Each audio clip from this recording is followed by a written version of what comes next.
د افغانستان او ازبکستان د خصوصي سکتور ترمنځ د سوداګرۍ کچې د لوړولو په موخه هڅې زیاتې شوې دي. په همدې موخه کابل ته د یاد هیواد یو پلاوی چې پکې حکومتي چارواکي او ځینې سوداګر شامل دي راغلی. دې پلاوي د اسلامي امارت د چارواکو ترڅنګ په هغه نندارتون کې نن ګډون کړی چې پکې د افغانستان او ازبکستان ځینې محصولات او تولیدات نندارې ته ایښودل شوي وو. د دې نندارتون د پرانیستي په مراسمو کې د صنعت او سوداګرۍ وزیر نورالدین عزیزي د دواړو هیوادونو ترمنځ د اقتصادي ودې اوسنۍ هڅې مهمې بللي او ویلي دي دا ښیي چې د لا پراختیا لپاره د په قول اراده موجوده ده.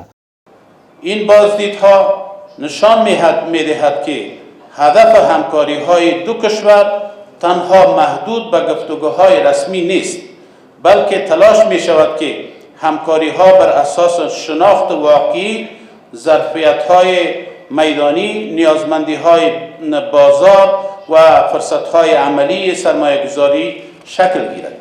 د افغانستان او ازبکستان ترمنځ اوس مهال د اقتصادي او ترانزیټي ودې لپاره هڅې ډېرې تر سترګو کیږي او دواړه لوري وایي د دوامداره مخته تګ لپاره به لا نور ګامونه هم واخلي. همدې حال کې یو شمېر سوداګر وایي چې ازبکستان په واقعي معنا د اقتصادي ودې لپاره کار کوي او هر وخت د افغان سوداګرو لپاره اړینې اسانتیاوې برابرې کړي دي.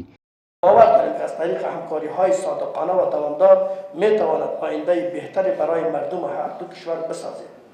در پایان از برگزار کنندگان این مجلس پر شکوه و کنفرانس پر اهمیت اظهار سپاس و قدردانی نمایم و همچنان از رئیس جمهور ازبکستان که رئیس جمهور دلسوز است به کشورهای همسایه بخصوص به افغانستان که همین برادرایی که از ازبکستان دولتشان در اینجا همیشه حیات بلندرتبهشان به اینجا میاد به خاطر دلسوزی میخواهند که با ما همکاری کنیم. ما از جان و دل آماده هستیم با همراهشان یک جای سرمایه گذاری کنیم. ما به نمایندگی از سکتور خصوصی ماشان یک جهان تشکر میکنم. د یادونې وړ ده چې د افغانستان او ازبکستان ترمنځ اوس مهال اقتصادي راکړه ورکړه تر بل هر وخت زیاته شوې او روانو هڅو ته په کتو داسې ښکاري چې دې برخه کې لا نور بدلونونه هم رامنځته شي.